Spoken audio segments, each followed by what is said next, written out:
L'objectif de la journée d'aujourd'hui, c'est de réaliser des diagnostics de vente pour des assainissements autonomes. C'est un diagnostic qui est demandé par les notaires, donc document qui est obligatoire, pour voir si le dispositif d'assainissement individuel est conforme ou non. On est sur une durée de 45 minutes environ, le temps de réaliser l'intégralité de la visite. Dans cette intégralité de visite, c'est la prise en contact avec le propriétaire ou l'agence immobilière ou la personne qu'on a du moins sur place. Avant même de commencer, c'est déjà savoir s'il y a eu déjà des difficultés sur le dispositif d'assainissement, ça s'est déjà bouché, des choses comme ça, ou au contraire pas du tout. Alors je vais répondre pas du tout, tout en précisant que ça fait 4 ans qu'elle a été installée. Il y a des gens de votre âge qui sont venus les premiers faire l'étude de terrain, tout ça. Je me suis régalé avec eux parce qu'ils étaient comme vous d'ailleurs, très ouverts. Ah oui, bah c'est important. De faire un état des lieux du bien, donc savoir où sont situés les différents points d'eau.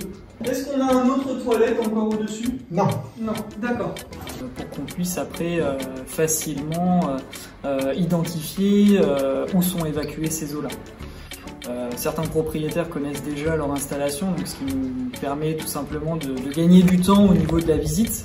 Et donc de voir directement où sont les ouvrages, accéder aux ouvrages, etc. Et d'autres fois, c'est beaucoup plus de recherche. Donc c'est important aussi d'analyser un petit peu où sont les points d'eau. Donc une fois qu'on a tout simplement accès à ces ouvrages-là, on regarde l'intérieur, on regarde l'état général, donc le génie civil, comment ces ouvrages-là ont réagi dans le temps. S'il y a eu de l'entretien aussi qui a été réalisé par les propriétaires ou non. Donc une fois qu'on a ouvert l'ensemble du dispositif, l'objectif est de réaliser des écoulements d'eau pour s'assurer que l'ensemble des points d'eau de l'habitation sont bien raccordés au dispositif qui est en place. Une fois que la visite est réalisée, une des choses qui est à réaliser, c'est le rapport. Est-ce que vous voulez un verre d'eau? Non merci. Éventuellement une bière? Oula non. Non. On pose quelques questions, soit au propriétaire ou du moins à la personne qu'on a en contact, pour être sûr que le propriétaire soit bien le bon, que les dates de naissance aussi soient bien les bonnes, que les adresses également correspondent pour qu'ensuite ce compte rendu-là lui soit envoyé par courrier, vu que c'est un document qui est officiel et qui est valable donc du coup 3 ans dans le cadre d'une vente. Toutes les questions ont été posées, etc. On fait exactement une petite conclusion, une petite synthèse, en plus d'un schéma. Donc un schéma de l'installation qui sera fourni également au nouveau propriétaire, qui pourra tout simplement plus facilement identifier les points de son installation et ce qui allait et ce qui n'allait pas en partie conclusion. Eh bien écoutez, je vous remercie. Très content d'avoir fait votre connaissance et puis j'espère que tout se passera bien avec votre société. Les qualités demandées pour réaliser justement ce métier, c'est surtout d'être très bon médiateur.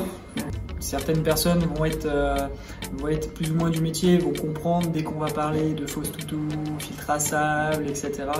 Et d'autres personnes, il faut beaucoup plus détailler qu'ils puissent comprendre le but de cette visite-là.